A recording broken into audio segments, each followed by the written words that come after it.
Chapter 27. A guard stood at a distance. He plunged a scoop in a bucket and threw some sort of white powder at us. The showers clicked on with an icy spray. "We must hurry. We don't know how long they'll give us," said Mother. She took a small chunk of soap and scrubbed at my scalp and face, ignoring her own body. I watched the brown rivers of dirt run down my legs, over my ankles, and into the drain. I wanted to be sucked down with it, away from the guards and the humiliation. "Keep scrubbing, Lena, quickly," said Mother, turning to wash Ona. I stood shivering under the stream of water, washing as well as I could, hoping the guards would not be waiting for us on the other side of the wall.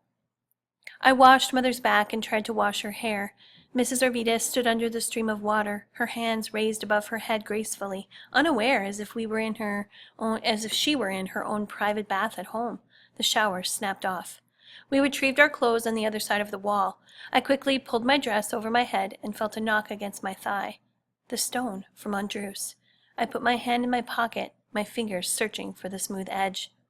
Mother combed through my hair with her fingers. I looked at her wet face. Water dripped from her blonde waves onto her shoulders.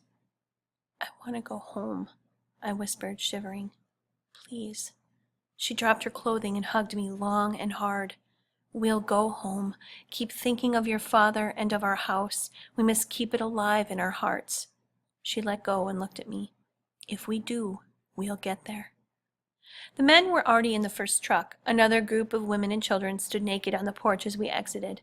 "Feeling better, darling?" said Mother, smiling at Jonas as she climbed into the truck. She checked her suitcase for her coat. Jonas looked much improved, in appearance and disposition. So did Andrews. His wet hair was shiny, the color of dark cinnamon. "Now we're clean dead men, so what of it?" said the bald man. "If we were dead men, they wouldn't allow us to shower," said the gray-haired man, looking at his watch. "Hey, there was blonde hair under all that dirt," said Andrews, reaching out and grabbing a strand of my hair. I shrank back and looked away. Mother put her arm around me. "Oh, what's wrong, Lena?" asked Jonas.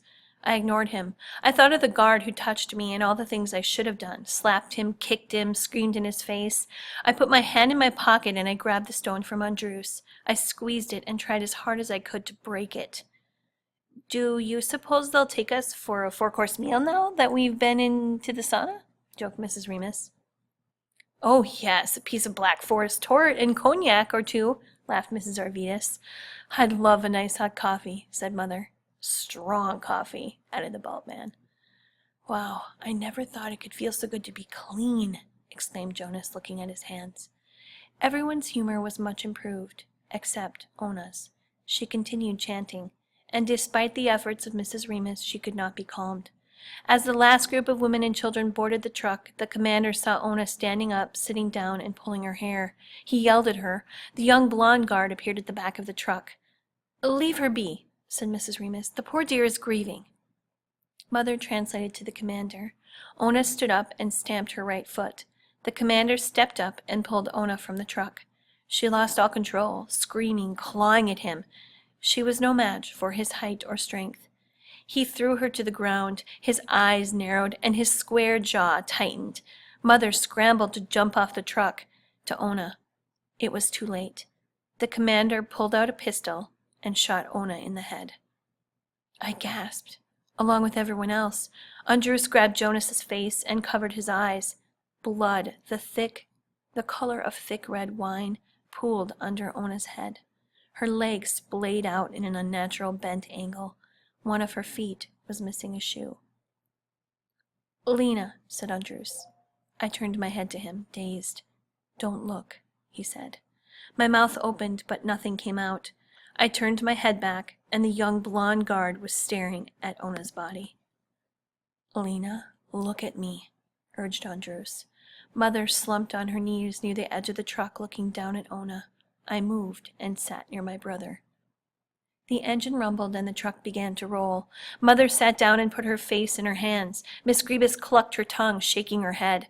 Jonas pulled my head against his knees and patted my hair. "Please don't say anything to the guards. Don't make them mad, Lena," he whispered. Ona's body got smaller and smaller as we drove away. She lay dead in the dirt, murdered by the NKVD. Somewhere hundreds of miles away, her daughter decomposed in the grass. How would her family ever know what happened to her? How would anyone know what was happening to us? I would continue to write and draw whenever I had the chance.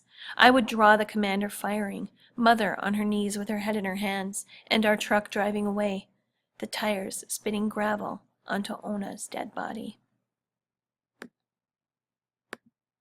Chapter 28. We drove into a large collective farming area. Clusters of decrepit one-room cabins formed a shanty village. The warm sun was clearly temporary. Buildings pitched at a slant, their warped roofs warning of extreme weather. The guards ordered us off the truck. Andrews hung his head, standing close to his mother. They began directing us to what I thought were our own shacks, but when Miss Grebus and Mrs. Remus entered one, a woman ran out and began arguing with the guards. "There are people living in the cabins," whispered Jonas. "Yes, we'll most likely have to share," said Mother, pulling us close. Two women walked past us carrying large buckets of water. I didn't recognize them from our train. We were assigned to a dingy hut near the back of the settlement. The gray wood was bald, shaved by many seasons of wind and snow. The door had splits and cracks and sat crooked on the frame. A strong wind could whisk the shack up into the sky, scattering it in a burst of pieces. The blonde guard pulled the door open, bellowed something in Russian, and pushed us aside. A squat Altayan woman, wrapped in layers, ran to the door and began screaming after the guard. Mother moved us to the corner. The woman turned and began yelling at us. Her hair poked out of her kerchief like black straw. Wrinkles formed an atlas on her wide, weathered face. "What's she saying?" asked Jonas. "She says she has no room for filthy criminals," said Mother. "We're not criminals," I said. The woman continued her rant, throwing her arms in the air and spitting on the floor of the hut. "Is she crazy?" asked Jonas. "She says she barely has enough food for herself, and she's not about to share with criminals like us." Mother turned her back to the woman. "Well now, we'll just set our things in this corner. Jonas, put your suitcase down." The woman grabbed my hair and pulled it, yanking me toward the door to throw me out. Mother yelled, blasting the woman in Russian. She ripped the woman's hands from my head, slapped her, and pushed her away. Jonah kicked her in the shin. The Altayan woman stared at us with angled black eyes. Mother returned the stare. The woman let out a hearty laugh. She asked a question. "We're Lithuanian," said Mother, first speaking in Lithuanian and then in Russia. The woman gibbered. "What's she saying?" I asked. "She says feisty people make good workers and that we have to pay her rent." Mother continued asking questions. "Pay her? For what? To live in this hole in the middle of nowhere?" I said. "We're in Altai. They are farming potatoes and beets." "So there are potatoes to eat?" asked Jonas. "Food is rationed. She said the guards oversee the farm and the workers." I remembered Papa talking about Stalin confiscating peasants' lands, tools, and animals. He told me what crops they would produce and how much they would be paid.